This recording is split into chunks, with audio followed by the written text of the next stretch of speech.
Hey everyone, welcome back to Sajguru's Talk. Today we'll understand SRTF scheduling algorithm. కానీ తెలుగులో చెప్పుకుందాం ఈరోజు. First definition SRTF scheduling algorithm. So, shortest remaining time first algorithm is a preemptive version of SJF. మనకు shortest job first scheduling algorithm already మనం discuss చేస్తున్నాం previous వీడియోస్లో.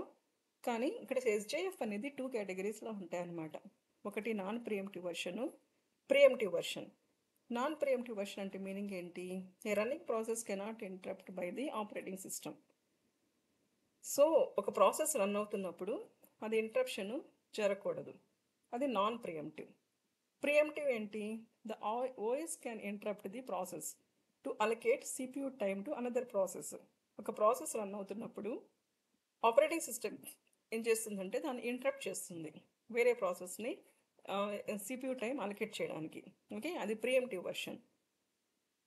So ఎస్జేఎఫ్లో preemptive version ఏది అంటే ఎస్ఆర్టిఎఫ్. ఇది ఎలా వర్క్ చేస్తుందో చూద్దాము. జనరల్గా ఇక్కడ మనకి ఏమి ఇచ్చారంటే, if a new process arise with the shortest remaining execution time than the currently running process, the CPU is preempted and assign to a new process. దీనికి ఒక చిన్న ఎగ్జాంపుల్ చెప్తాను. మనకు కాలేజెస్లో ప్రిన్సిపల్ ఉంటారు కదా, ప్రిన్సిపల్ని సిపియూ అనుకుందాం. ప్రిన్సిపల్కి సెక్రటరీ, పర్సనల్ సెక్రటరీ ఉంటారు కదా, ఆయన ఆపరేటింగ్ సిస్టమ్ అనుకుందాం. ప్రిన్సిపల్ని మీట్ అవ్వడానికి 3 ఫ్యాకల్టీస్ వచ్చారు. ఒక ఫ్యాకల్టీకి ప్రిన్సిపల్ సిగ్నేచర్ కావాలి, ఒక ఫ్యాకల్టీ తోటి ఏదో ఇన్విటేషన్ ఇవ్వడానికి, ఇంకొక కన్వర్జేషన్ పర్పస్ కోసం ఒక ఫ్యాకల్టీ వచ్చినారు.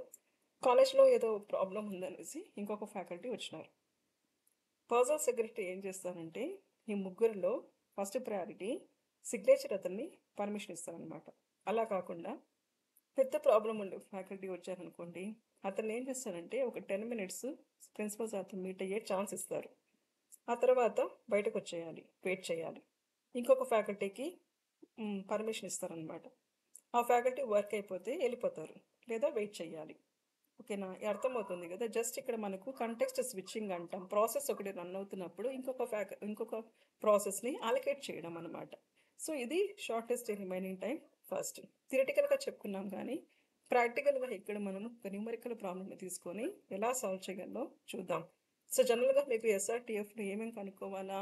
Average turn around time, average waiting time కనుక్కోవాలి కదా. సో కీ ఫీచర్స్ ఏమి ఉన్నాయి ఎస్ఆర్టీఎఫ్లో అంటే 3 ఉంటాయి. ఒకటి dynamic execution, ప్రియంటివ్ nature, minimised waiting time. Dynamic execution అంటే ఏంటి? ఒక ప్రాసెస్ రన్ అవుతున్నప్పుడు ఇంకొక ప్రాసెస్ని అలొకేట్ చేస్తామని చెప్పాను కదా. ఇదే కాన్సెప్ట్ని మనము కంటెక్స్ట్ స్విచ్చింగ్ అంటాం. ఓకేనా. సో దీన్నే డైనమిక్ ఎగ్జిక్యూషన్. ప్రియంటివ్ వర్షన్ చెప్పాను ఇందాకే, the OS can interrupt the process. Okay, అది ప్రియంటివ్ నేచర్. మనకి ఎస్ఆర్టీఎఫ్ ఎటు ప్రియంటివ్ వర్షనే. Next minimized waiting time. Okay, ఇక్కడ మనకు యావరేజ్ వెయిటింగ్ టైం అనేది మినిమైజ్ అవుతుంది అనమాట. ఎలా మినిమైజ్ అవుతుందో సాల్వ్ చేసి చూద్దాం. సో స్టెప్ 1లో మనము సార్ట్ పై అరైవల్ టైంలో మొత్తం ప్రాసెసెస్ని అరేంజ్ చేసుకుంటాం. ఆల్రెడీ ఇచ్చిన ప్రాబ్లంలోనే ప్రాసెసెస్ అన్నీ అరైవల్ టైంని బేస్ చేసుకుని సార్టింగ్లో ఆర్డర్లో ఉన్నాయన్నమాట. స్టెప్ 2 ఏంటి? గ్యాన్ చార్ట్ని ప్రిపేర్ చేయడం. గ్యాన్ చార్ట్ అంటే మీనింగ్ ఏంటి? Visual representation of execution. అంటే ఏ ఆర్డర్లో ప్రాసెసెస్ ఎగ్జిక్యూట్ అవుతున్నాయి అని చెప్పడం. ఫస్ట్ మనకు 0th millisecond దగ్గర స్టార్ట్ అవుతుంది. సో జనరల్గా ఇక్కడ మన టేబుల్ చూసామంటే 0th millisecondలో ఏ ప్రాసెస్ వచ్చింది? P1. ఓకే, సో P1 మనకు ఎగ్జిక్యూషన్ జరుగుతుంది. ఇవన్నీ రిమైనింగ్ టైం మనకు బ్యాలెన్స్ వేసుకోవాలి కాబట్టి ఇంకొక టేబుల్ని కూడా మనం మెయింటైన్ చేస్తే ఈజీగా ఉంటుంది. సో P1 ఏ టైంలో వచ్చింది? T0లో వచ్చింది. దాని బర్స్ట్ టైం ఎంత? 6. ఓకే, కానీ ఎస్ఆర్టీఎఫ్ మొత్తం 6ని అలొకేట్ చేయదు. యూనిట్ 1 యూనిటే ఇక్కడ ఉంది కాబట్టి 1 యూనిట్ వరకు ఎగ్జిక్యూట్ అవుతూ అన్ని ప్రాసెసెస్కి ఛాన్స్ ఇస్తుంది అనమాట. సో యూనిట్ 1 వరకు ఎగ్జిక్యూట్ అయ్యి వెయిట్ చేస్తుంది. సో T1 దగ్గర ఎవరు వచ్చినారు? P2 ప్రాసెస్ అరైవల్ అయింది.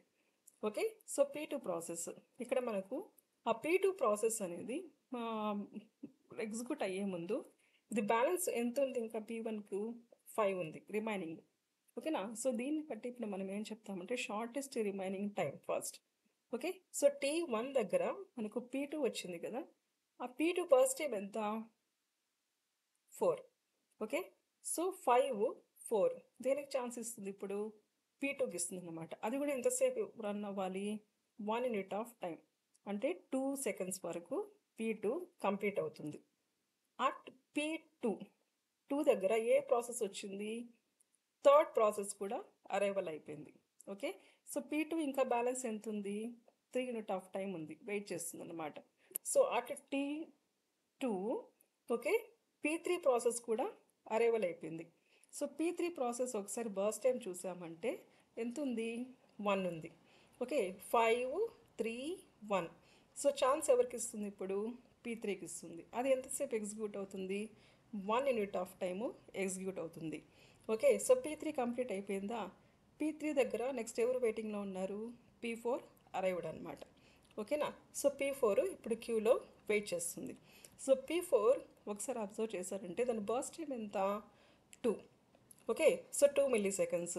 ఇప్పుడు మనకు 2 మిల్లీ సెకండ్స్ 1 ఇవ్వాల్సిన అవసరం లేదన్నమాట. ఎందుకంటే 5 నెక్స్ట్ ఉండేది మనకు 6 P6 వరకు వెయిట్ చేయాలి కాబట్టి P4 ఎగ్జిక్యూట్ అవుతుంది. ఎంతవరకు ఎగ్జిక్యూట్ అవుతుంది total 2 units of time execution జరిగిపోతుంది.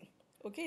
సో ఎందుకు 4 + 2 అనేది ఐ మీన్ 3 + 2 అనేది ఇక్కడ మనము 5 యూనిట్ ఆఫ్ టైము తీసుకుంటున్నాం. అరైవల్ టైం ఇక్కడ లాస్ట్ ఎంత 5.